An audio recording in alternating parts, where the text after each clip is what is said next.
एक कॉन्ट्रॅक्टर मोठा आहे तो म्हणतो मी 100 कोटी खर्च करीन, 50 कोटी खर्च करीन. आयुक्त म्हणतो मी 2-3 हजार कोटी मिळवलं. आता शेवटचीच लढाई आहे. आता एकदा काय 5, 50, 100 कोटी जायचं ती जाऊ द्या, एकदाच लढू. आणि ह्यांच्याकडं माल आहे, माझ्याकडे काय चिचुक्याचं पोतं आहे ती काय.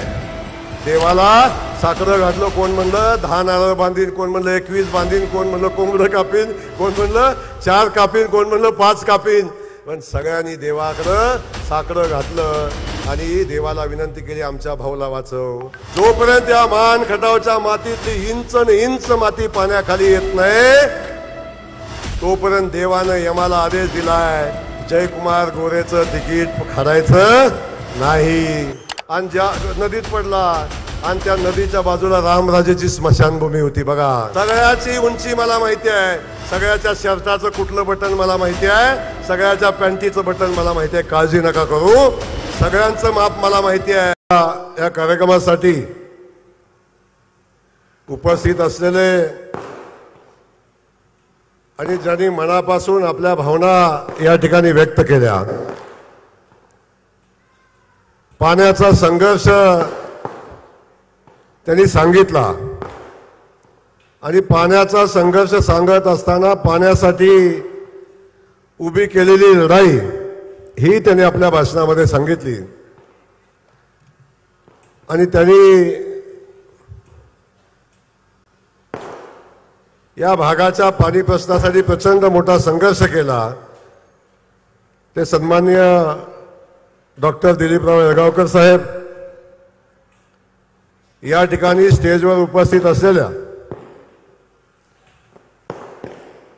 माझी सुविद्य पत्नी सन्माननीय सोनिया, सन्माननीय अंकुश भाऊ, या ठिकाणी उपस्थित असलेले खटाव तालुक्याचे तालुकाध्यक्ष सन्माननीय धनंजयजी चव्हाण, मान तालुक्याचे मसवड मंडलचे अध्यक्ष सन्माननीय शिवाजीराव शिंदे, या ठिकाणी उपस्थित असलेले दहिवडी मंडलचे अध्यक्ष सन्माननीय गणेशजी सत्रे, या ठिकाणी उपस्थित असलेले ज्यांनी पाण्याची व्यथा सांगितली ते आदरणीय सदाशिव तात्यांचे चिरंजीव आणि ज्यांनी भारतीय जनता पक्षामध्ये प्रवेश करून आपल्यासोबत काम करायचा निर्णय 2 वर्षापूर्वी घेतला ते सन्माननीय डॉक्टर संदीप पोळ, या ठिकाणी उपस्थित असलेले रामभाऊ पाटील, या ठिकाणी उपस्थित असलेले स्टेजवरचे सन्माननीय चिन्मय कुलकर्णी, आदरणीय शिंदे सेठ सुरेश शिंदे सेठ, या ठिकाणी उपस्थित असलेले एक्झिक्युटिव्ह इंजिनियर रासने साहेब, या ठिकाणी उपस्थित असलेले ज्यांच्यावर या कामाची जबाबदारी आहे रासने साहेब, आपल्याला मी मनापासून धन्यवाद देईन. वास्तविक पाहता आजचा हा कार्यक्रम या अधिकाऱ्यांच्या कल्पकतेतून किंबहुना त्यांनी जी योजना पाण्याच्या फेरवाटपाची आपल्या सगळ्यांच्या समोर आणली, सरकारच्या समोर आणली, त्या विभागाचे एससी का सी सन्माननीय गुणाले साहेब, मी बाकी सगळ्यांसाठी तुम्हाला टाळ्या वाजवण्यासाठी आग्रह केला, पण एकदा सगळ्यांनी हात वर करा, जोरदार टाळी त्या गुणाले साहेबांसाठी वाजवा, त्या रासने साहेबांसाठी वाजवा. कदाचित पाण्याच्या फेरवाटपाची जी माझी कल्पना होती त्या कल्पनेला गुणाले साहेब, रासने साहेब आपण आणि देवेंद्र फडणवीस साहेबांनी बळ दिलं नसतं तर मी नम्रपणे सांगेन की या भागाला कुठल्याच योजनेचं पाणी मिळत नव्हतं, या भागाला कधी पाणी मिळालं नसतं. शरद पवार साहेब सांगत होते की पाणी नाही तो द्यायचं कुठनं, जे रामराजे सांगत होते की पृथ्वीच्या अंतापर्यंत पाणी या भागाला मिळू शकत नाही, त्या भागाला पाणी उपलब्ध करून देण्यासाठी ज्या ज्या लोकांनी प्रयत्न केला त्या लोकांना मी मनापासून धन्यवाद देईन. आमदार म्हणून मला माझ्या भागात पाणी यावंसं वाटतं, माझ्या मातीत पाणी आलं पाहिजे ही भूमिका मी घेऊन पुढे जातो. परंतु पाणी उपलब्ध करून देत असताना सगळ्या यंत्रणा जेव्हा एक मुठीनं काम करतात, एकत्र येऊन काम करतात, इथला लोकप्रतिनिधी, सगळे अधिकारी आणि सगळं सरकार जेव्हा या योजनेच्या पाठीशी उभं राहतं तेव्हा आजच्या टेंबूच्या भूमिपूजनाचा योग होतो हे लक्षात असू द्या. म्हणून आजचा हा योग या ठिकाणी आला आहे. या अधिकाऱ्यांना मी मनापासून या ठिकाणी धन्यवाद देईन। अनेक सन्मानी या ठिकाणी पाठीमागे उपस्थित आहेत, आमच्या महिला भगिनी उपस्थित आहेत, सिद्धार्थजी गुंडगे असतील आणि आपण भरतपासून सगळेच सन्मानी या ठिकाणी उपस्थित आहे।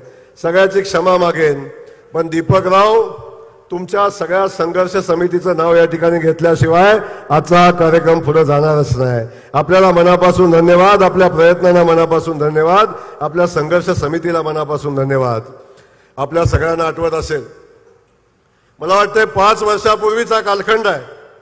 5 वर्षापूर्वी विक्रे गावामध्ये निवडणुकीचा कालखंड जवळ आला होता आणि निवडणूक आली की पाण्याचा प्रश्न उभा करायचा, निवडणूक आली की पाण्याचा प्रश्न हातामध्ये घ्यायचा।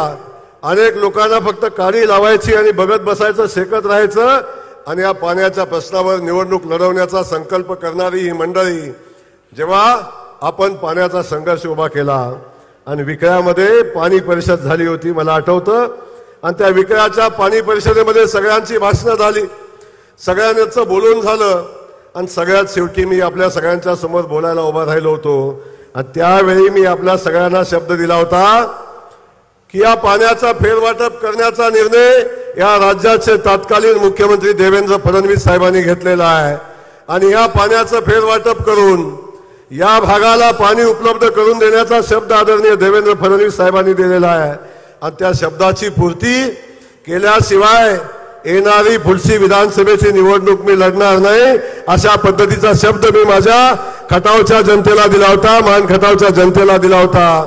आणि आज मला सांगायला आनंद होतो, विक्र्यामध्ये झालेली ती पाणी परिषद, त्या पाणी परिषदेमध्ये जयकुमार गोरेने दिलेला शब्द, मला माहिती नाही ही ताकद कुठून जयकुमार गोरेमध्ये येते। जो जो शब्द पाण्याच्या प्रश्नावर आजपर्यंत जयकुमार गोरेने दिला, त्या त्या शब्दाच्या पाठीशी परमेश्वर उभा राहिला, त्या त्या शब्दाच्या पाठीशी माझ्या मानखटावच्या जनतेचा आशीर्वाद उभे राहिले आणि त्या आशीर्वादाच्या पाठबळावर जो जो शब्द तोंडात न गेला, माहिती नव्हतं होईल नाही होईल, माहिती नव्हतं काय होणार आहे, पण तोंडातनं शब्द गेला आणि त्या प्रत्येक शब्दाची पूर्ती झाली। आज या संघर्ष समितीला जो शब्द मी दिला होता, जो खटावच्या विक्र्याच्या पाणी परिषदेमध्ये खटाव मानच्या जनतेला जो शब्द मी दिला होता, त्या शब्दाची पूर्ती बरोबर 5 वर्षांनी या ठिकाणी होते आणि आज या योजनेचं भूमिपूजन होतंय।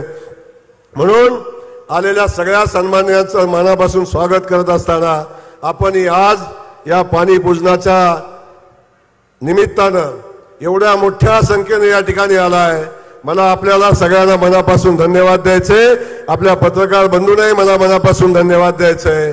परवा दिवशी संध्याकाळी 5 वाजता हा कार्यक्रम घ्यायचा फायनल झाला, परवा दिवशी संध्याकाळी 5 वाजता हा कार्यक्रम घ्यायचा फायनल झाला आणि परवा दिवशी संध्याकाळी 6 वाजता डॉक्टर साहेब आपण या ठिकाणी आलो आणि या ठिकाणी आल्यानंतर इथं मंडप घालण्याच्या प्रक्रियेला आणि कार्यक्रमाच्या प्रक्रियेला सुरुवात झाली, कारण देवेंद्र फडणवीस साहेबच या कार्यक्रमाला येणार होते। त्यांची मनापासूनची इच्छा या ठिकाणी येण्याची होती, पण देवेंद्र भाऊंनी मला सांगितलं, जय आता सगळ्या अडचणी आहेत, आचारसंहिता कधी लागू शकते, 11 तारखेला 5 वाजता लागेल, 12 तारखेला 5 वाजता लागेल, 13 तारखेला 5 वाजता लागेल किंवा 14 तारखेला 5 वाजता लागेल। 14 तारखेच्या पुढे आचारसंहिता जाणार नाही, तेव्हा तू भूमिपूजन करून घे। ही योजनेचं जेव्हा पाणी या भागामध्ये शिवारामध्ये येईल तेव्हा त्या पाण्याचं पूजन करायला देवेंद्र फडणवीस पुन्हा येईल, हा शब्द त्यांनी दिला आणि मला त्यांनी चांगली सूचना दिली की आता तू या योजनेचं भूमिपूजन करून घे। म्हणून फक्त एका दिवसामध्ये या कार्यक्रमाचं नियोजन झालं, 24 तासामध्ये रस्ते साहेब या कार्यक्रमाचं नियोजन झालं। आपल्या सगळ्यांना मंडपवाल्यापासून सगळ्यांना मी धन्यवाद देईन की आपण रामभाई, आपण या टेकावरची सगळी माणसं आपण बघताय, या महाराणावर हा कार्यक्रम घेतलाय आणि बघता आपण मोदीच्या सभेचा मंडप असल्यासारखा मंडप आपण या ठिकाणी घातलाय आणि जवळजवळ मंडप काही जागा सोडली तर खचाखच या ठिकाणी भरलाय। आपल्याला सगळ्यांना मनापासून या ठिकाणी धन्यवाद देईन की 24 तासामध्ये या कार्यक्रमाचं नियोजन आपण केलं आणि हा कार्यक्रम या ठिकाणी यशस्वीरित्या पार पडताना आपण सगळेजण बघताय। म्हणून आपल्या सगळ्यांचं स्वागत करत असताना पत्रकार बंधूंचंही मी या ठिकाणी मनापासून स्वागत करतोय। आपल्या सगळ्यांचं इथं स्वागत करताना मी एवढंच सांगेन की मान खटावच्या मातीमध्ये आजपर्यंत मी जेव्हा पहिल्यांदा आलो 2009 साली 7 साली मी पहिल्यांदा राजकारणामध्ये आलो आणि 2009 साली मी विधानसभेच्या मैदानामध्ये पहिल्यांदा आलो. मला तो दिवस आठवतो. वास्तविक पाहता मी सांगलीमध्ये माझं शिक्षण झालं, माझा व्यवसाय सांगलीमध्ये उभा राहिला आणि सांगलीमधनं आई वडिलांना भेटायला गावाकडं कधी कधी यायचो तेव्हा या भागातनं यायचो आणि येत असताना रात्री अपरात्री निघायचो तेव्हा माझी झोप लागलेली असायची आणि झोप लागल्यावर माझी निवांत झोप लागायची. डॉक्टर साहेब जेव्हा माझी डोळे उघडायचे तेव्हा गाडीला मोठा दणका बसलेला असायचा आणि जाणीव व्हायची की मी खटावमानच्या मातीमध्ये आलोय. जेव्हा या भागात आलं गाडी आपटली की समजायचं आपण खटाव तालुक्यात सुरुवात झालेली आहे, गाडी प्रवास आलेली आहे. अशा परिस्थितीमध्ये या भागात मी सांगली भागात असायचो तेव्हा मी मान खटावचा आहे, मी मान तालुक्यातला आहे. जेव्हा मी बोलायचो तेव्हा समोरच्या लोकांचा चेहरा दुष्काळी भागाकडे बघण्यासाठी असा व्हायचा, अशा नजरेनं ती लोक बघायची की हा दुष्काळी भागातला आहे. पण मला या भागात येत असताना आपल्याला अजून मला पहिलं दिवस आठवतात. मी सांगलीमध्ये उभा राहायचो. सांगलीमध्ये रस्त्याच्या कडेला गाडी लावली. खरमाटे साहेब तुम्ही सांगली जिल्ह्याच्या आसपास राहता, रासने साहेब तुम्ही सांगली जिल्हा बघता. जेव्हा रस्त्याच्या कडेला गाडी लावायचो आणि रस्त्याच्या कडेला उभं राहिलं तर नजर टाकेल तिथं ऊस, नजर जाईल तिथपर्यंतचा ऊस, त्या भागातनं वाहणारं पाणी हे आपण बघितलं. आणि जेव्हा मी माझ्या मान खटावच्या मातीत यायचो आणि रस्त्याच्या बाजूला उभा राहिलो तर नजर टाकेल तिथपर्यंत कुसळाचं साम्राज्य, ऊसाचा संबंध नव्हता. जिथपर्यंत नजर जाते तिथपर्यंत कुसळ दिसायची, मारहाण दिसायचं, याच्या पलीकडे काही दिसायचं नाही. अशा भागामध्ये जेव्हा मी पहिल्यांदा सुरुवात केली आणि आपल्या मान खटावच्या मातीतल्या जनतेला मी आशीर्वाद मागायला आलो तेव्हा पहिल्यांदा आशीर्वाद मागताना मी मान खटावच्या जनतेला 3 ओळीचा अजेंडा घेऊन आलो होतो आणि त्या 3 ओळीच्या अजेंड्यावर पहिल्यांदा आशीर्वाद मागितले. काय होत्या होत्या 3 ओळी आपल्या सगळ्यांना पाठ आहे. अनेकदा मी माझ्या भाषणामध्ये बोलतो, अनेकदा मी तुम्हा सगळ्यांना आठवण करून देतो आणि त्या शब्दाची आठवण होत असताना मलाही ते शब्द प्रेरणा देऊन जातात. मी काय सांगितलं होतं? मला माझ्या मान खटावच्या मातीतनं कॅनॉलचं पाणी वाहताना बघायचं आहे. मला माझ्या खटावमानच्या मातीमध्ये ऊसाची शेती झालेली बघायचं आहे आणि मला माझ्या खटावमानच्या मातीमध्ये कारखान्याचं धुराडं पेटलेलं बघायचं आहे. हा संकल्प मी आपल्या सगळ्यांच्या समोर केला आणि हा संकल्प घेऊन मी माझ्या राजकीय कारकिर्दीला सुरुवात केली. मी मनापासून खटावमानच्या जनतेला, माझ्या माता भगिनींना आणि खटावमानच्या जनतेला मनापासून धन्यवाद देईन की आपल्या सगळ्यांच्या आशीर्वादानं एका शेतकऱ्याचं पोरगं, एका रेशनिंग दुकानदाराचं पोरगं विधानसभेला उभं राहिलं. एवढा मोठा शब्द आपल्या सगळ्यांना दिला की मला माझ्या खटावमानच्या मातीला दुष्काळी माती म्हणून जो कलंक लागला आहे तो कलंक मला पुसायचा आहे आणि म्हणून तुम्ही मला सगळ्यांनी आशीर्वाद द्या. अशा पद्धतीची भूमिका मी आपल्या सगळ्यांच्या समोर मांडली आणि आपण सगळ्यांनी माझ्यावर विश्वास ठेवला आणि त्या विश्वास ठेवून जो शब्द मी दिला होता त्या शब्दाच्या पूर्ततेच्या दिशेनं माझी वाटचाल सुरू झाली. पहिल्यांदा मी सांगितलं 3.5 वर्षामध्ये मी माझ्या खटावमानच्या मातीमध्ये पाणी आणेन आणि बघा काय शब्दाला यश आला असेल. पहिल्या 3.5 वर्षामध्ये हिरळवाडीच्या तलावामध्ये आपण उरमोडीच्या पाण्याचं पूजन केलं. ते पाणी खटाव तालुक्यातल्या शेताला गेलं. तिथून ते पाणी किरळशालच्या बोगद्यात आलं. ऑगस्ट महिन्यामध्ये मला आठवतो 2013 साली आपण त्या पाण्याचं पूजन मान तालुक्यामध्ये केलं. ते पाणी तिथून अख्ख्या मान तालुक्यामध्ये वाहताना आपण बघतोय. उरमोडीचं पाणी आलं, तारेईचं पाणी आलं. भागातली हजारो एकर शेती पाण्याखाली आली आणि ही शेती पाण्याखाली येत असताना आपण सगळ्यांनी बघितलं प्रचंड शेतकऱ्याच्या शेतामध्ये ऊसाची शेती झालेली आपण सगळ्यांनी बघितली. आणि ही शेती होत असताना या खटावमानच्या मातीमध्ये पहिल्यांदा गोपूरचा कारखाना उभा राहिला, पुन्हा पडळचा कारखाना उभा राहिला, पुन्हा त्रिमलीचा कारखाना उभा राहिला, पुन्हा देवापूरचा कारखाना उभा राहिला, 4 साखर कारखाने या खटावमानच्या मातीमध्ये उभे राहिले आणि त्या खटावमानच्या उसावर ते चालायला लागले. ही परिस्थिती आपण सगळेजण बघताय. आणि हे सगळं होत असताना एका बाजूला उरमोडीचं पाणी आलं आणि त्या उरमोडीच्या लाभ क्षेत्रातल्या भागामध्ये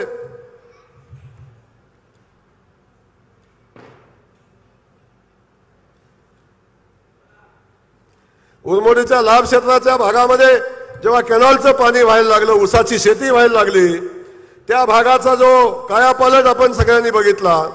आणि ज्यावेळी उरमोडीची कामाची पूर्तता होत होती त्याच वेळी आपण सगळ्यांनी बघितलं झे कटापूरचं काम आपण चालू केलं होतं. किरकसालच्या बोगद्यामध्ये आपल्या सगळ्यांना आठवत असेल, अनेक लोक त्या कार्यक्रमाला होती. आणि त्या कार्यक्रमामध्ये जेव्हा त्या पाण्याचं पूजन केलं तेव्हा माझा फेटा बांधून सत्कार केला. आणि तो सत्कार जेव्हा झाला त्याच वेळी तोच फेटा मी काढून ठेवला. आणि जोपर्यंत झे कटापूरचं पाणी माझ्या मान खटावच्या मातीत येणार नाही तोपर्यंत पुन्हा डोक्याला फेटा बांधणार नाही, अशा पद्धतीचा संकल्प आपण केला. आणि तो संकल्प करून आपण काम केलं. आपण सगळेजण बघताय 6 महिन्यापूर्वी झे कटापूरच्या 22 किलोमीटर बोगद्याचं काम कंप्लीट झालं. 22 किलोमीटरच्या बोगद्याचं काम कंप्लीट झालं. आंधळी धरणामध्ये पाणी आलं, नेर तलावामध्ये पाणी आलं. आणि ते नेर तलावात आलेलं पाणी आंधळी धरणात तिथनं येरा नदीला आलं. आणि येरा नदीतनं आपण बघताय ते पाणी वाहताना आपण बघतोय तेच पाणी आमच्या मान नदीमध्ये कृष्णाबाईचं पाणी पहिल्यांदा आलं. मान गंगेमध्ये पाणी आलं आणि ते आत्ता पण वाहतंय. डॉक्टर साहेब, जेव्हा मी पाणी सोडलं तेव्हा मध्येच गडी म्हणले हे पाणी तर पावसाचं आहे. पाऊस उघडून जमाना झाला, अजूनही ते पाणी वाहतंय. आता सगळ्यांची तोंड बंद झाली, अजूनही ते पाणी वाहतंय. पहिल्यांदा ही परिस्थिती निर्माण झाली याचा मला अभिमान आहे. आजपर्यंत खटावमान सगळ्यांना पाणी मागत होता. साताऱ्याला पाणी मागत होता, आपण सगळ्यांना पाणी मागत होतो. पहिल्यांदा खटावमानला कोणीतरी पाणी मागायला लागलं. आटपाडीचे आमदार सांगतात, आमदार साहेब राजेवाडीत पाणी सोडा, ते पाणी आमच्या आटपाडी तालुक्यातल्या काही गावांना मिळेल. पलीकडे सांगोल्याचे आमदार मला विनंती करतात की हे पाणी राजेवाडीत सोडा, राजेवाडीतनं ते पाणी आमच्या राजेवाडी भागातल्या खालच्या सांगोला तालुक्यातल्या जनतेला मिळेल. हा बहुमान दुष्काळी खटावमानच्या मातीला आपल्या सगळ्यांच्या आशीर्वादाने मिळाला की आता खटावमानला लोक पाणी मागायला लागली. ही परिस्थिती आज निर्माण झाली कारण झे कटापूरचं पाणी आमच्या भागामध्ये व्हायला लागलं. आज ते पाणी मान नदीमध्ये आहे. ते मान नदीचं पाणी आज पलीकडच्या 32 गावांना देण्याचं काम अंतिम टप्प्यामध्ये आहे. 14 तारखेला डॉक्टर साहेब त्याही पाण्याचं पूजन आपण ठेवलंय.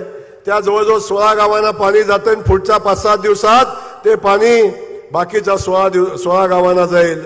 आणि जो संकल्प मी केला होता की विधानसभेच्या निवडणुकीच्या अगोदर माझ्या तालुक्यातल्या शेवटचं गाव जे हिंगणी आहे त्या गावाला पाणी पोहोचलं पाहिजे. मला विश्वास आहे आपल्या सगळ्याच्या आशीर्वादाच्या ताकदीवर ते पाणी हिंगणीमध्ये पर्यंत पोहोचेल, कुठली अडचण येणार नाही. मग एका बाजूला बघताय हा विकास होतो. उरमोडीचं पाणी गेलं, तारीचं पाणी मैनीच्या परिसरामध्ये आलं आणि त्याच वेळी मानच्या उत्तर बाजूला पाणी पोहोचलं. आणि आपण बघतोय आज जो भाग, ज्या भागाला पाणी नव्हतं, ज्या गावाचा कुठल्याही पाणी योजनेमध्ये समावेश नव्हता, येळगावकर डॉक्टर साहेबांनी आता सांगितलं की आमच्या भागाला या कुठल्याही योजनेमध्ये याचा समावेश नव्हता. ज्या टेंबू योजनेचं नाव आपण घेतो त्या टेंबू योजनाची निर्मिती झाली. आणि टेंबू योजना ही सातारा जिल्ह्यातलं पाणी असणारी ही योजना, 22 TMC पाण्याची ही योजना, सातारा जिल्ह्यातलं 100% पाणी त्या योजनेला आहे. आणि सातारा जिल्ह्यातनं ते पाणी 22 TMC जेव्हा पाण्याचं वाटप झालं तेव्हा मला खेदानं सांगावं असं वाटतं, आमच्या जिल्ह्यातले पुढारी काय करत होते मला माहिती नाही, आमच्या तालुक्याचे नेते काय करत होते मला माहिती नाही. आपल्या जिल्ह्यातलं 22 टीएमसी पाणी जेव्हा सांगली सोलापूरला देण्याचा निर्णय होतो तेव्हा त्यातलं एकही थेंब पाणी 22 टीएमसी मधलं आमच्या सातारा जिल्ह्यातल्या दुष्काळी भागाला मिळालं पाहिजे अशा पद्धतीची भूमिका एकाही नेत्यानं घेतली नाही। 22च्या 22 टीएमसी पाणी सांगली सोलापूरला देण्याचा निर्णय घेतला। माझा त्या भागाला पाणी देण्यासाठी माझा विरोध नाही, सांगलीलाही पाणी गेलं पाहिजे, दुष्काळी भागात पाणी गेलं पाहिजे। पण डॉक्टर साहेब, आमच्या दुष्काळी भागाला पाणी मिळालं पाहिजे हे तत्कालीन खासदारांना का नाही वाटलं? या भागातल्या तत्कालीन आमदारांना का नाही वाटलं? या जिल्ह्यातल्या नेत्यांना का नाही वाटलं? बाकी सोडा, पण ज्या शरद पवार साहेबांच्यावर या जिल्ह्याने या तालुक्याने प्रचंड प्रेम केलं त्या शरद पवारांना पण असं का नाही वाटलं की या दुष्काळी भागातल्या खटावमानला या 22 टीएमसी मधलं 2-4 टीएमसी पाणी द्यावं असं कधी त्यांना वाटलं नाही। भाषणामध्ये अभिमानाने सांगायचे पाणी नाही तर द्यायचं कुठनं, पण मी त्याही वेळी सांगितलं आमच्या चितळी भागातनं बघतो आपण कॅनलचं पाणी जातं ते टेंबूचं पाणी जातं, पण चितळी भागात किती किलोमीटरचा पूल आहे रासने साहेब? हा पूल किती भागात चितळीतनं पूल जातो तर किती किलोमीटरचा आहे मला सांगा? पाणी येते सातारा जिल्ह्यातनं, पाणी खटाव तालुक्यातनंही जाते, पण या भादरांनी खटाव तालुक्यात पाण्याला शिवून सुद्धा दिलं नाही, खटावच्या मातीला पाणी लागून सुद्धा दिलं नाही। या भादरांनी जसं खटाव तालुक्यात पाणी आलं, जसं खटाव तालुक्याची सीव ओलांडण्यासाठी मोठाच्या मोठा पूल केला, चितळी त्या परिसरातल्या लोकांना माहिती आहे, खटावच्या मातीला पाणी लागू दिलं नाही। त्या पुलावरनं पाणी घेऊन सांगली जिल्ह्यात गेले, पण आमच्या मातीला पाण्याला शिवून सुद्धा दिलं नाही। एवढा तिटकार आमच्या खटावमानच्या मातीचा या भादरांना होता, या जिल्ह्यातल्या नेत्यांना शरद पवार साहेबांना होता। का हो, त्या 22 टीएमसीतलं 1-2-2.5 टीएमसी आम्हाला पाणी मिळालं असतं तर काय झालं असतं? आमच्या लोकांनी संघर्षाला सुरुवात केली, आपण सगळे साक्षीला आहे। या 22 टीएमसी पाण्यातलं पाणी आम्हाला मिळणारच नाही। विधानसभेमध्ये डॉक्टर साहेबांनी संघर्ष केला, विधानसभेमध्ये मी संघर्ष केला, आणि मी तर ही भूमिका घेतली जर तातडीनं आम्हाला पाणी देण्याचा निर्णय घेतला नाही तर या पुलाला जिलेटिनची कांडी लावून उडवून देऊ, आम्ही या पूल तोडून टाकू। आमच्या मातीला पाणी दिलं नाही तर हा पूल आमच्या भागातनं जाऊन देणार नाही। त्यावेळी मला आनंद आहे, जेव्हा ही भूमिका मी मांडली तेव्हा देवेंद्र फडणवीस नावाचा मुख्यमंत्री त्या ठिकाणी होता। भारतीय जनता पक्षासोबत जाण्याचा मी निर्णय घेतला तेव्हा सगळ्यात पहिली मागणी मी जर काय केली असेल तर आमच्या या 42 गावं जे आता 51 गावं वाढवत गावं 16ची 32 झाली, 32ची 42 झाली, 42ची 51 गावं झाली। या भागाला टेंबूचं पाणी आम्हाला उपलब्ध करून दिलं पाहिजे, ही सगळ्यात पहिली अट भाजपमध्ये जाताना जयकुमार गोरेने घातली होती आणि भारतीय जनता पक्षासोबत देवेंद्र फडणवीस साहेबांसोबत जायचा निर्णय घेतला होता। आणि याचा मला आनंद आहे। आपल्या सगळ्यांना मी शब्द दिला, देवेंद्र फडणवीस साहेबांच्या जीवावर दिला होता आणि आपल्याला सांगितलं की आता पाणी आपल्या भागाला फेरवाटप करून देणार आहे। आणि आपण बघितलं पाण्याचं फेरवाटप झालं। एक थेंब पाणी नसताना, योजना झालेली असताना पाण्याचं पुन्हा फेरवाटप करायला लावलं आणि जे पिण्यासाठी MIDC साठी जे पाणी शिल्लक होतं त्यातलं 2.5 टीएमसी पाणी आमच्या कलेडोनचं 20 भाता आत्ताची जवळजवळ 31 गावं आणि आमच्या कुकुडवाडचं 20 गावांना 2.5 टीएमसी पाणी टेंबूचं आता मिळालं। ते पाणी मिळालं, त्या पाण्याचा आदेश झाला, पाण्याचं फेरवाटप झालं आणि ही कृष्णा खोऱ्याच्या इतिहासातला पहिली गोष्ट आहे। पहिल्यांदा पाण्याचं फेरवाटप झालं। हे सगळे म्हणत होते होणारच नाही, शरद पवार म्हणत होते होणारच नाही, रामराजे म्हणले हे शक्यच नाही, मी त्या खात्याचा मंत्री आहे, असं होऊच शकत नाही। 20 वर्ष काय केलं आम्ही, पण या सगळ्यांच्या नाकावर टिचून देवेंद्र फडणवीस साहेबांनी पाण्याचं फेरवाटप केलं आणि आमच्या या मातीला पाणी देण्याचा निर्णय घेतला। ते 2.5 टीएमसी पाणी आमच्या वाट्याला आलं, ते मिळालं। 2.5 टीएमसी पाणी आलं, पाण्याचं वाटप झालं, त्याचं टेंडर झालं, जवळजवळ 736 कोटी रुपयाचं हे टेंडर झालं आणि GST वजा जाता 538 कोटीचं या टेंडरची निविदा निघाली। आता निविदा पण निघाली, टेंडर पण झालं, कॉन्ट्रॅक्टर पण फायनल झाला, वर्क ऑर्डर पण मिळाली आणि आता फक्त आज पाईप आली, ही पाईप माघारी जाणार नाही तुम्हाला सांगून ठेवतो. आतापर्यंत अनेक पाईप आल्या आणि माघारी गेल्या, ही पाईप माघारी जायला आली नाही. ही पाईप आमच्या खटावच्या तालुक्याच्या मातीमध्ये थांबणार आहे आणि आज या योजनेचं काम चालू होणार आहे. आणि येणाऱ्या, मी शब्द देतोय रासने साहेब, खरमाटे साहेब, 2 वर्षाच्या आत देऊ का शब्द? 2 वर्ष शब्द. खरमाटे साहेब पुन्हा एकदा नाही, मला झिये कटापूरच्या कॉन्ट्रॅक्टरने अडचणीत आणलंय. 2 वर्षाचा शब्द दिलाय. 2 वर्षाच्या आत खटाव मानच्या 51 गावांना पाणी मिळण्याचा शब्द या निमित्तानं जयकुमार गोरे देतोय. आणि ही भूमिका आता आपण सगळेजण बघताय. कसं शक्य होतं? हे होतं शक्य? पवार साहेब म्हणले पाणी नाही तर द्यायचं कुठनं. रामराजे म्हणले पृथ्वीच्या अंतापर्यंत या खटाव मानला पाणी मिळणार नाही. येळगावकर साहेब परवा एक दहिवडीत सभा झाली आणि एका बाजार बुगण्याला फारच वाईट वाटलं. काय म्हणला? बघा जयकुमार गोरे काय बोलतायत, म्हणजे रामराजेच्या अंताची वाट बघतायत, अंताची वाट बघतायत. मला त्याच्या अंताची वाट बघायची गरज नाही, परमेश्वर त्यांचा अंत करेल. मला त्यांच्या अंताची वाट बघायची आवश्यकता नाही.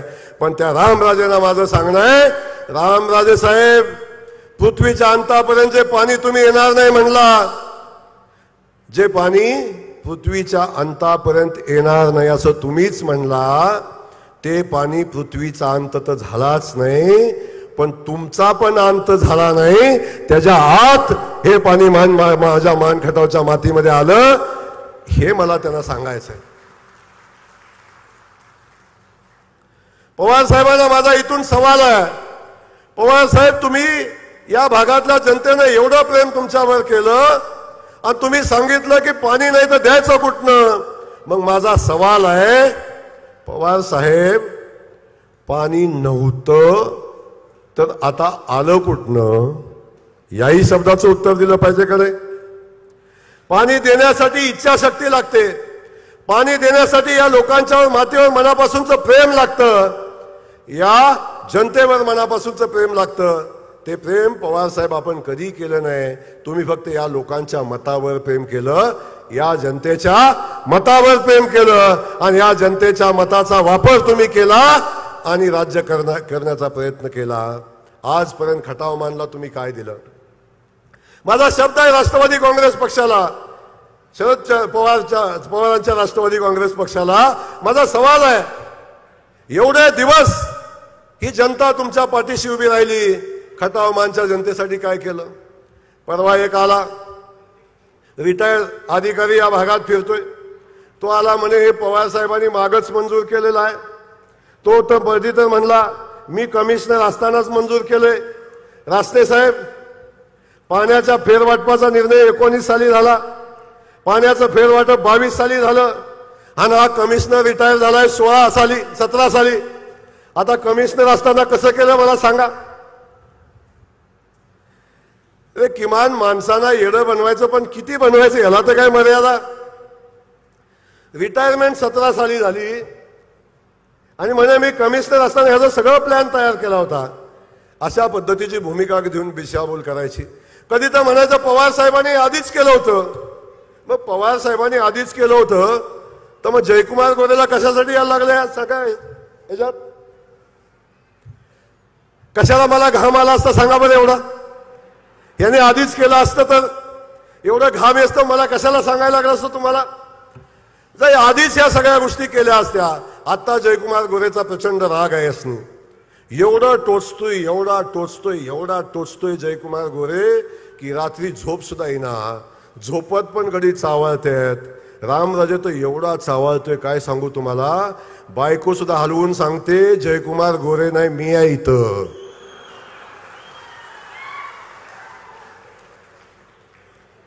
एवढं चावळतं हे घडी. उठता बसता झोपता चालता सगळ्या वेळी जयकुमार गोरे दिसतोय. माझा सवाल या मंडळींना आहे, जर तुमच्याकडे सत्ता होती, तुमच्याकडे सरकार होतं, तुमच्याकडे सगळी ताकद होती, तेव्हा जर या खटावमानच्या मातीला पाणी दिलं असतं तर जयकुमार गोरे नावाचं रोपटं उगवूनच आलं नसतं, इकडं आलंच नसतं. कशासाठी आलं? हे जे उभं राहिलंय ना, हे लागलंय ना, आणि आता तुमच्या मुळा उठलंय ना, याला कारण तुम्हीच आहे. कारण तुम्ही या भागाला दुष्काळी ठेवलं. दुष्काळ संपवण्यासाठी परमेश्वरानं जयकुमार गोरेला इथं पाठवलं आणि खटावमानच्या जनतेनं मला आशीर्वाद दिलं, म्हणून आज या सगळ्या गोष्टी होत आहेत. या सगळ्या गोष्टी आपण बघतोय. कुणाला काय वाटतं हा विषय वेगळा आहे. निवडणुकीसाठी हा पाण्याचा प्रश्न नाही आहे. अनेकदा विषय आला, पाण्याचा प्रश्नाचा विषय आला, अनेकदा मंत्रिपदाचा विषय आला. मी देवेंद्र फडणवीस साहेबांना सुद्धा मी सांगितलं होतं, साहेब मी 3 वेळा आमदार झालोय, कदाचित 3 वेळा आमदार झाल्यावर मंत्रिपदावर माझा अधिकार असेल नसेल हा विषय वेगळा आहे, बाकी सगळं बाजूला जाऊ द्या, पण मी मंत्री झालो का नाही, मी आमदार झालो का नाही हे महत्वाचं नाही आहे. मी आमदार झाल्यावर मी माझ्या खटावमानच्या मातीला पाणी दिलं का नाही हे महत्वाचं आहे. आणि म्हणून मला आपल्याला सांगायचं आहे, अरे मी लोकांना म्हणलं 40 वर्ष झाले या लोकांनी काय केलं. मी लोकांना सवाल विचारत होतो की 50 वर्ष झालं सत्तेत तुम्ही काय केलं. अरे आता मी 15 वर्ष झालं आमदार आहे, मलाही लोक विचारतील की तू 15 वर्ष आहे, तू काय केलं सांग.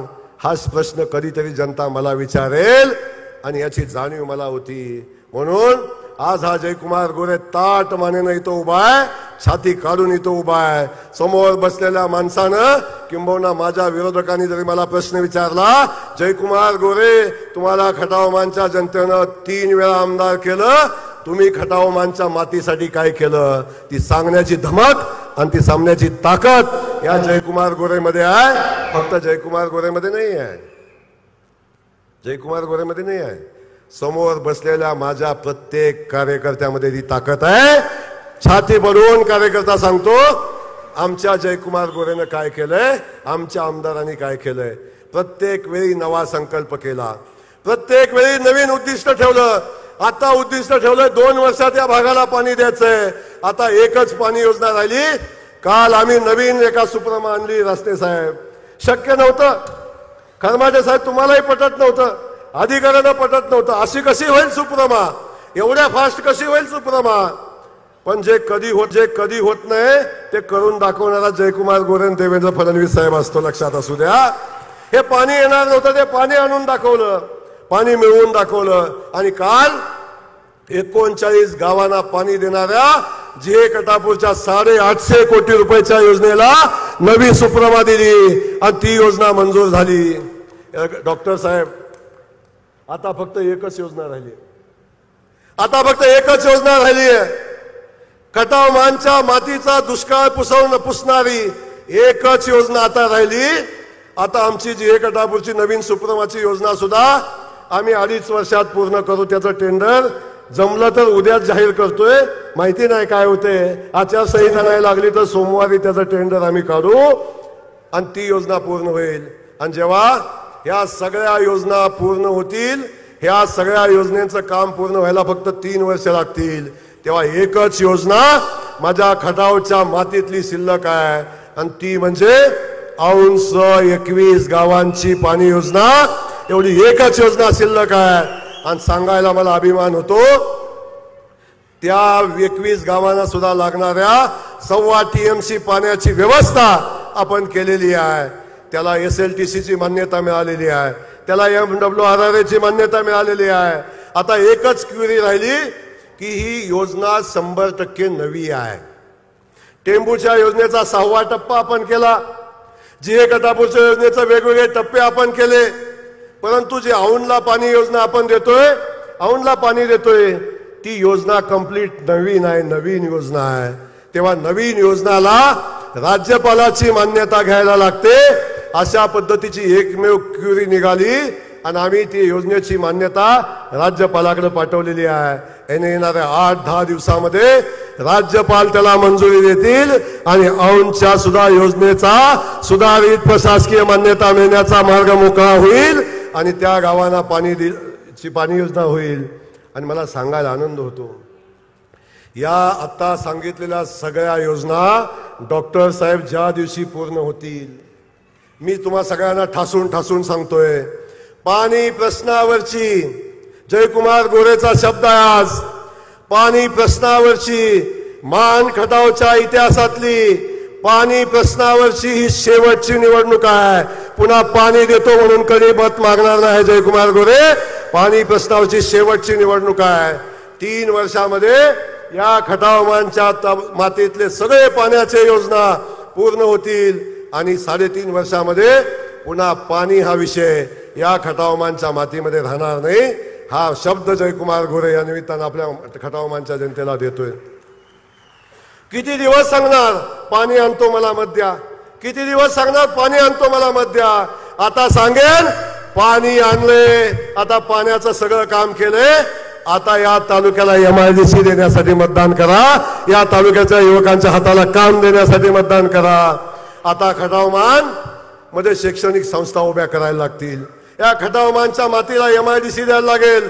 आपण बघितलं मसवडला या पश्चिम महाराष्ट्रातली सगळ्यात मोठी MIDC आपण मंजूर केलेली आहे. सगळ्यात मोठी MIDC. जमिनीचं आरक्षण चालू झालंय आणि फक्त एवढ्यासाठी थांबलंय. महाराष्ट्र शासनाची मान्यता आहे, केंद्र सरकारची मान्यता आहे, पण त्याला एक मान्यता राहिलेली आहे की MIDC यशस्वी करायची असेल, या MIDC मध्ये मोठे मोठे कारखाने यायचे असतील, या MIDC मध्ये 25-30 हजार युवकांच्या हाताला काम मिळायचं असेल तर या MIDCचा समावेश कुठं झाला पाहिजे? प्रधानमंत्री गतिशक्ती योजनेमध्ये त्याचा समावेश झाला पाहिजे. म्हणून आदरणीय पियुष गोयल साहेबांना मी विनंती केली की योजना फक्त मंजूर करून चालणार नाही, की ज्या योजनेचा प्रधानमंत्री 30 दिवसाला आढावा घेतात त्या योजनेमध्ये माझी मसवडची MIDC असली पाहिजे. प्रधानमंत्री गतिशक्ती योजनेमध्ये त्याचा समावेश असला पाहिजे, ती विनंती केली. आता एकमेव उद्दिष्ट येळगावकर साहेब आहे. ही MIDC जर यशस्वी करायची असेल तर प्रधान नरेंद्र मोदीजींचा जो गतिशक्ती योजनेचा जो योजना आहे त्याच्यामध्ये मोदीजी काही प्रोजेक्ट निवडतात आणि त्यांना त्या योजनेमध्ये घेतात आणि त्याचा फॉलोअप घेतात. त्याच्यामध्ये आमची मसवडची MIDC असली पाहिजे, हा माझा संकल्प आहे. मी सरकारला विनंती, मोदीजीला विनंती केली आहे की आमच्या या MIDCचा समावेश प्रधानमंत्री गतिशक्ती योजनेमध्ये करा. तेव्हाच ती MIDC ताकदीने उभी राहील. मोठे मोठे उद्योजक त्या ठिकाणी येतील आणि त्या ठिकाणी युवकांच्या हाताला काम मिळेल. एका बाजूला MIDC उभी करायची आहे, दुसऱ्या बाजूला शिक्षण संस्था उभ्या राहिल्या पाहिजेत. आता किती वेळा तुम्ही सांगणार मला, किती वेळा मला तुम्ही सांगणार की पतंगराव कदमाच्या कॉलेजमध्ये फोन करा, विश्वजित कदमांना फोन करा. किती वेळा मला सांगणार बंटी पाटलांना फोन लावा, किती वेळा मला सांगणार आता हर्षवर्धन पाटलाला फोन करा, त्यांच्या शिक्षण संस्थेमध्ये ॲडमिशन द्या.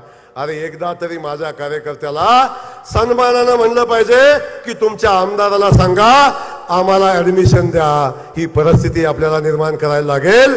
शिक्षण संस्था उभ्या आपल्याला भागामध्ये करायला लागतील. जगाच्या तुलनेशी आता जगाशी माझ्या मानखटावची तुलना झाली पाहिजे. दुष्काळ मुक्तीची लढाई संपली म्हणजे विकासाचं काम संपत नाही.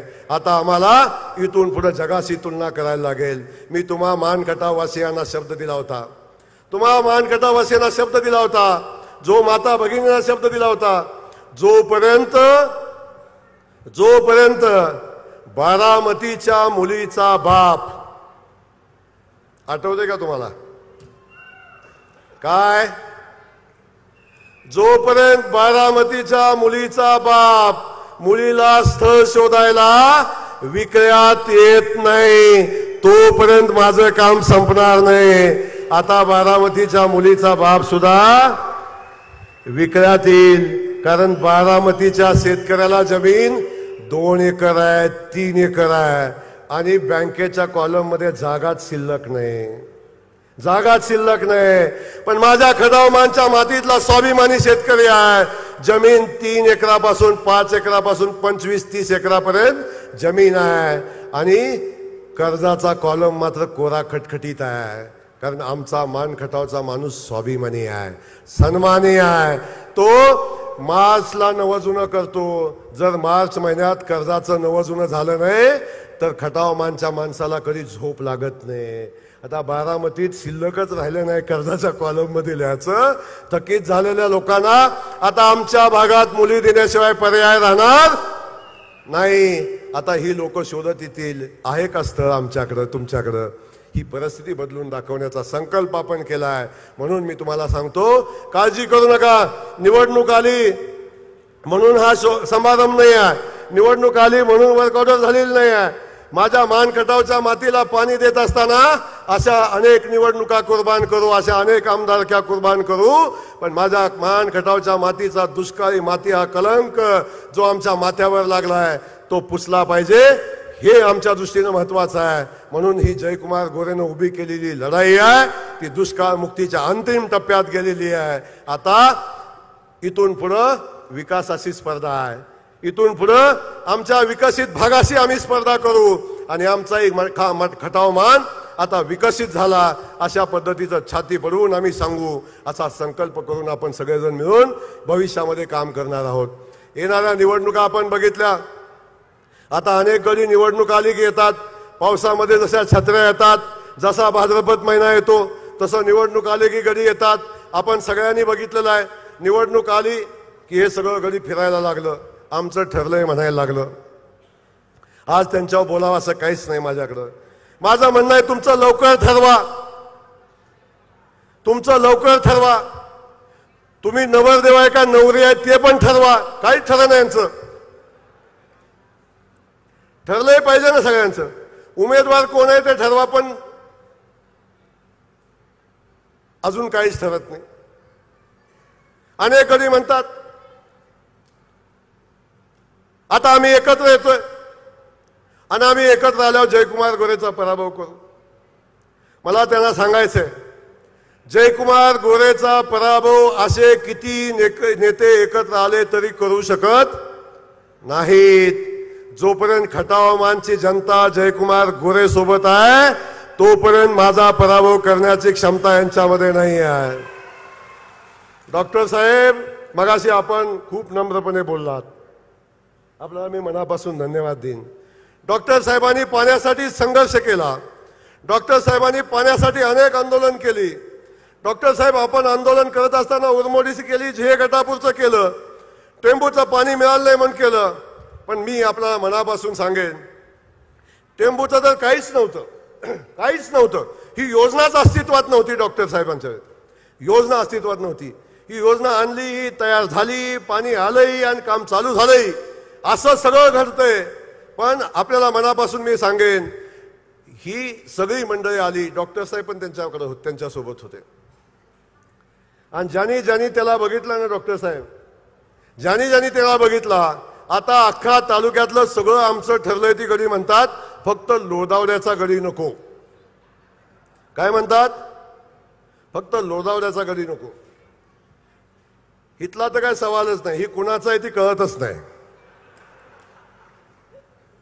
मी त्याच्यावर बोलणारच नाही. आता मागणं पाठवलं असेल कुणाला तर घेऊन, माणसं किती आहेत बघा, काय होतंय का बघा, खुर्ची मोकळी होती का बघा, आणि काय होतंय का बघा. यांना आनंद कशात हो? अरे 50,000 महिला भगिनी जयकुमार गोरेच्या 3 मेळाव्याला आल्या. 55,000 भगिनी आणि सगळ्या भगिनींना भावाची ओवाळणी देऊन मी घरी पाठवलं. ह्याच्यात पण शोधत होतो कुठं काय काय होतंय का, कुठं काय साडी कमी पडते का, कुठं काय होतंय का, कुठं कार्यक्रम झाला. अरे कुणाच्यात हिंमत आहे? हा मंडप माझ्या छोट्या छोट्या कार्यकर्त्यांनी घातला आणि 24 तासात ही माणसं जमवली. अरे अख्खा 2 तालुक्यातनं माणसं जमवून सुद्धा दैवडीच्या बाजार प्रांगणावल्या 1700 खुर्च्या सुद्धा नाही भरल्या. तुमच्या 1700 खुर्च्या सुद्धा. ही परिस्थिती तुमची, ही परिस्थिती तुमची. गावागावात जातात 10 माणसं नाही जमत. शेठ 10. आता शेठ बी आमच्या सोबत आले आणि मागा आमचा शशीभाऊ आलाय आता निमसोडचा. शशीभाऊसाठी एकदा जोरदार टाळ्या वाजवा. शशीभाऊ तसा आमच्या सोबत पहिल्या निवडणुकीत होता. तुम्ही महेंद्रजी आले, आपण सगळेजण आला. आता निमसोडमध्ये आम्ही बघितलं आमची ताकद काय. प्रत्येक टप्प्यावर आम्ही वाढवत मतं गेलो. जसे जसे गावातले नेते मला सोडून गेले तसे तसे निमसोडमध्ये जयकुमार गोरेची मतं वाढायला लागली. बघा काय अवस्था आहे. आता शशीभाऊ आमच्या तालमीत आम्ही सोबतच होतो. शशीभाऊ तुम्ही आलेला आहात, आपलं मी मनापासून या ठिकाणी स्वागत करतो. महेंद्रजी आपण या ठिकाणी आलाय, आपलं मनापासून या ठिकाणी मी स्वागत करतो. आपलंही मनापासून स्वागत करतो. आपल्या सोबत आलेल्या सगळ्या सहकाऱ्यांचं मनापासून स्वागत करतो. बंडा सर कुठे गेले आमचे? बंडा सर मागे बसलेले आहेत. असू द्या, कसंही असू द्या, पण अजित दादा गटातला एक तर गडी आमच्या स्टेजवर आलाय बंडा सरांच्या निमित्त.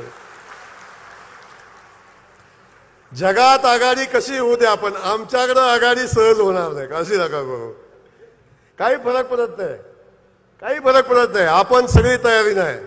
त्यामुळे जो जो शब्द जयकुमार गोरेनं देतो.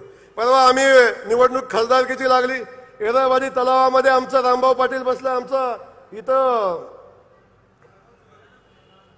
नाना पुजारी आमच्या इथं बसले. मी गावात गेलो, शब्द दिला. आता येरळवाडी मायनी अभयारण्याचा शिक्का पडला इकडं. आता आमच्या त्या येरळवाडी तलावात शिक्का टाकून सोडला, म्हणजे आता त्याला कंपाऊंड घालणार आहे. अरे आमच्या लोक दुष्काळी भागातली माणसं कशी तर जगतात तिथे करतात. या सगळ्यांनी मला विनंती केली, भाऊ सगळीकडे जाऊन आलोय आम्ही, आता तुमच्याशिवाय पर्याय नाही, तुम्हीच इथलं करू शकता. नानासाहेब शब्द या जयकुमार गोरेचा, हा शब्द पाटील जयकुमार गोरेचा आहे. येरळवाडी तलाव लागलेलं जे घन आहे ते हा जयकुमार गोरे सोडवणार आहे. कोणतरी म्हणलं ते खासदार सोडविल, त्याला सकाळ कळत नाही, संध्याकाळ कळत नाही. निवडून आले काय हरकत नाही.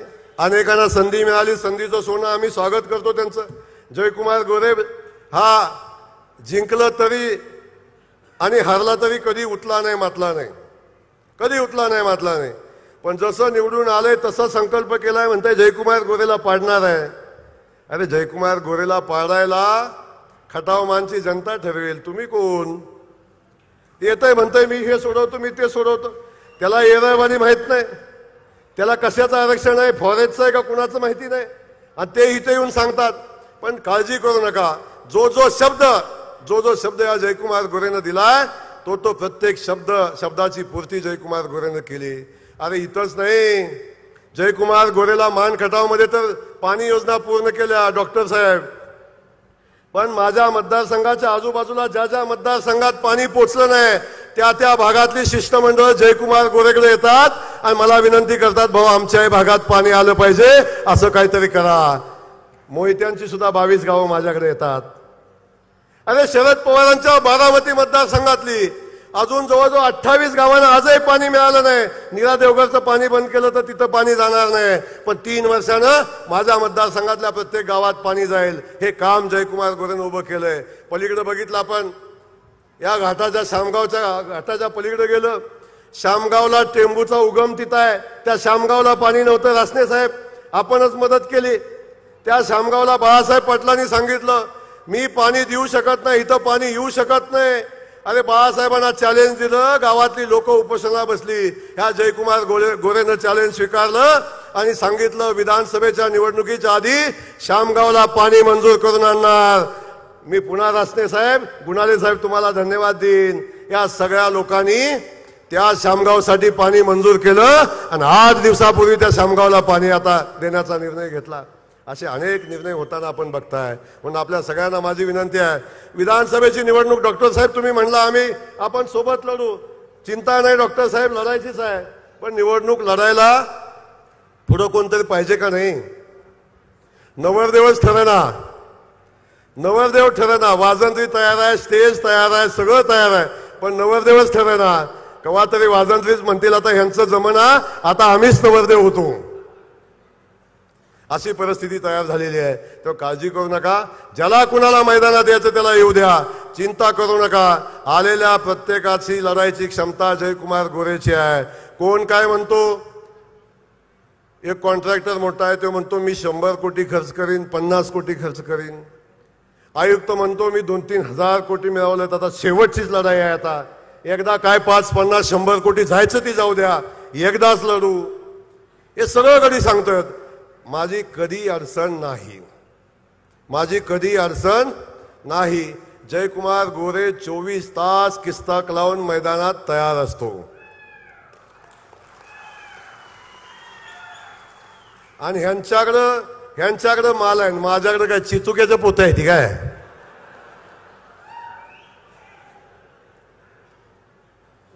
एकदा ती पण चेक करू, एकदा ती पण चेक करू. दानत लागते ना यार, दानत लागते ना.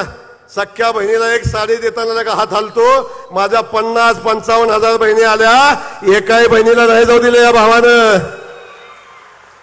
दानत लागते, दानत त्याला. तेव्हा कुणाचा काय विषय सोडून द्या, येऊ द्या कुणाला याचं. त्याला जयकुमार गोरे भीक घालत नाही. अरे पैशात काय मोजता जयकुमार गोरेला, आणि पैशात काय मोजता रे मान खटावच्या या जनतेच्या आशीर्वादाला. माझ्या बहिणींना पैशात काय मोजता. या बहिणींच्या आशीर्वादामध्ये एवढी ताकद आहे. एक बहीण मागं असली अरे तरी भावाचं संरक्षण करते. माझ्या मागं तर लाखानं बहिणी आहेत, लाखानं बहिणी. या बहिणींची ताकद जोपर्यंत माझ्या पाठीशी आहे, या भावांची ताकद माझ्या पाठीशी आहे, तोपर्यंत जयकुमार गोरेला निवडणूक सोडून द्यावं, केसाला धक्का लागणार नाही. बघितलं ना एवढा मोठा ऍक्सिडेंट, आपण बघितला का नाही? बघितलं नाही एवढा मोठा ऍक्सिडेंट. अरे टीव्हीला बातम्या चालू झाल्या, माझा फ्लॅशबॅक दाखवायला चालू झाला. आता जयकुमार गेला म्हणून अनेकांना आमदारकीची स्वप्न पडायला चालू झाली. आता जमून जाईल, आता वाचत नाही, आता जमून जाईल, आता वाचत नाही. आणि वाचलो तरी म्हणले आता किमान पहिल्यासारखं जमायचं नाही, ह्याला चालायला यायचं नाही. पण माझ्या ह्या बहिणींच्या आशीर्वादामध्ये एवढी ताकद आहे. अनेक माझ्या बहिणींनी देवापुढं दिवा लावला आणि माझ्या भावाला वाचव म्हणून देवाला साकडं घातलं. अनेक माझ्या बांधवांनी, माझ्या कार्यकर्त्यांनी देवाला साकडं घातलं. कोण म्हणलं 10 नारळ बांधीन, कोण म्हणलं 21 बांधीन, कोण म्हणलं कोंबडं कापीन, कोण म्हणलं 4 कापीन, कोण म्हणलं 5 कापीन. पण सगळ्यांनी देवाकडं साकडं घातलं आणि देवाला विनंती केली आमच्या भाऊला वाचव. आणि देवानं सुद्धा सांगितलं होतं, अरे मान खटावच्या मातीला पाणी देण्यासाठी मी मान खटावमध्ये अनेकांना संधी दिली, ती कुणाला जमलं नाही. आता जयकुमार ही तुझ्यावर जबाबदारी आहे. आणि जोपर्यंत या मान खटावच्या मातीतली इंच माती पाण्याखाली येत नाही, तोपर्यंत देवानं यमाला आदेश दिलाय जयकुमार गोरेचं तिकीट काढायचं नाही. अरे ठिसकून पडलं तर मरतय ना रे. बाथरूम मध्ये घसरून पडलं तर मरतय का नाही हो. 40 फूट दरीत पडलं, 40 फूट दरीत पडलं आणि ज्या नदीत पडला, आणि त्या नदीच्या बाजूला रामराजेची स्मशानभूमी होती. बघा सगळं पूर्वज म्हणत होते चल आता आमच्यावर, चल आमच्यावर, चल आमच्यावर, तू लय ताप देतोय इथं. तरी सुद्धा माझ्या बहिणींची आशीर्वादाची ताकद जास्तीची राहिली. आणि एवढ्यातनं मी वाचलो. म्हणून आपल्याला मला सांगायचं आहे, अरे एवढ्या संकटातनं वाचलो. आमदारकी काय चीज आहे यार, आमदारकी काय चीज आहे. असल्या संकटातनं मला जनतेच्या आशीर्वादानं पुन्हा नवजीवन दिलं ना. आज बघताय ना, आहे ना धडधाकट, काय अडचण आहे का माझ्याकडे बघताना? आहे का अडचण काय? अनेक जण म्हणजे आता पहिल्यासारखं तरी जमायचं नाही, किमान चालायला येते का नाही कुणास, आता पळायला तर यायचं नाही, सगळं येते. आता ट्रेडमिलवर पळतो सुद्धा मी, काळजी करू नका. आणि व्यायाम तुम्हाला माहिती आहे आपला कसा असतोय. त्यामुळं लक्षात घ्या, अजिबात काय होणार नाही. खटाव मानच्या जनतेचा आशीर्वाद माझ्या पाठीशी राहतील. इथे येऊन कुणावर टीका करावं असंही काही नाही. अनेक संस्थे विषय आहेत, अनेक बाबतीत आज बोलायचा विषय होतो. पण आज पाण्याचा कार्यक्रम आहे, पाण्याच्या पलीकडे दुसरं भाषण करायचं नाही असं या निमित्तानं ठरवलं होतं. मी आता एवढा वेळ बोलतोय, कोणी उठना झाले मगाचपासून. मी म्हणते आता उठल मग उठल. काय भुका बिका लागल्या का नाही? हा नाही अजून, पण मला लागलं की आता थांबूया आपण. आपल्या सगळ्यांना एवढंच सांगणार आहे, आता बाकी सगळं सोडा. 5 वर्ष 24/7 तुमच्या जयाभाऊनं काम केलंय तुमच्यासाठी. कधी रात्रीचा दिवस केला, रात्री 1 वाजता फोन केला तर जयकुमार गोरे तुमच्या मदतीला उभा राहिला. गावाला घेऊन आला, माणसाला घेऊन आला, बहिणीला घेऊन आला, कुणाला मोकळ्या हातानं परत येऊ दिलं नाही. 24/7 जयकुमार गोरेनं काम केलंय. माझी विनंती तुम्हा सगळ्यांना आहे, माझी विनंती तुम्हा सगळ्यांना आहे, आता 2 दिवसात, आज पण लागेल 5 वाजता माहिती नाही, उद्या लागेल परवा, 14 तारखेच्या आत आचारसंहिता लागणार आहे. माझी विनंती आहे, आता येणारे 30 दिवस माझ्यासाठी द्या आणि ही निवडणूक अशी आपण लढू, ही निवडणूक अशी आपण लढू, एवढ्या फरकानं आपण लढू. की पुढच्या वर्षी तिकिटासाठी भांडण लागणार नाही, म्हणतील तू घे मला नको तू घे, अशा पद्धतीची परिस्थिती निर्माण करू. लक्षात घ्या. आता फरकाची निवडणूक लढायची, आपल्याला फरकाची निवडणूक लढायची आहे. एवढं आजच्या या कार्यक्रमाच्या निमित्तानं सांगतो. आपण आज सगळेजण या ठिकाणी आलात. डॉक्टर साहेब आपल्याला मनापासून धन्यवाद देतो. आपण पाठीशी उभं राहण्याचा, मित्र म्हणून, सहकारी म्हणून उभं राहण्याचा निर्णय घेतला. माझ्या सहकाऱ्यांना आजपर्यंत या जयकुमार गोरेनं कधी वाऱ्यावर सोडलं नाही. डॉक्टर साहेब, कुणी सन्मान तुमचा केला का नाही केला मला माहिती नाही, पण हा तुमचा भाऊ तुम्हाला शब्द देतो, हा जयकुमार गोरे तुमचा सन्मान केल्याशिवाय राहणार नाही, हाही शब्द या निमित्तानं देतो. अनेक कार्यकर्ते माझ्यासोबत येत आहेत. सुरेश शेठ पहिल्या निवडणुकीला माझ्या विरोधात निवडणूक लढवली, डॉक्टरांनी लढवली. आता अनेक माणसं येत आहेत आणि तुम्हाला सांगतो, यांचा उमेदवार जाहीर होऊ दे. सगळ्यांचा मला संध्याकाळी फोन असतो. शरद पवारांना गेलो बैठकीत काय झालंय, सगळ्यांचा मला फोन असतो. त्यातलं किमान अर्ध गडी माझ्या निवडणुकीत माझं काम करणार ध्यानात ठेवा. चिंता करू नका तुम्ही. सगळ्याची उंची मला माहिती आहे, सगळ्याच्या शर्टाचं कुठलं बटन मला माहिती आहे, सगळ्याच्या पॅन्टीचं बटन मला माहिती आहे. काळजी नका करू. सगळ्यांचं माप मला माहिती आहे. त्यामुळं यांना कुणी काय करायचं ते करू द्या. येणाऱ्या विधानसभेमध्ये आपण सगळ्यांनी मिळून ताकदीनं काम करू आणि या तालुक्यातनं उच्चांकी मतानं भारतीय जनता पक्षाचा आमदार निवडून देऊ. एवढाच संकल्प आपण सगळे मिळून करू. पत्रकार बंधू सगळ्यांना धन्यवाद देतो. जय हिंद, जय महाराष्ट्र. धन्यवाद भाऊ, आपण या ठिकाणी बोलला. आवाज माणदेशाचा, माणदेशातील प्रत्येकाचा. माणदेश प्राईम सबस्क्राईब करा आणि अपडेट रहा. नवीन व्हिडिओच्या नोटिफिकेशनसाठी बेल आयकॉनचं बटन दाबा. धन्यवाद.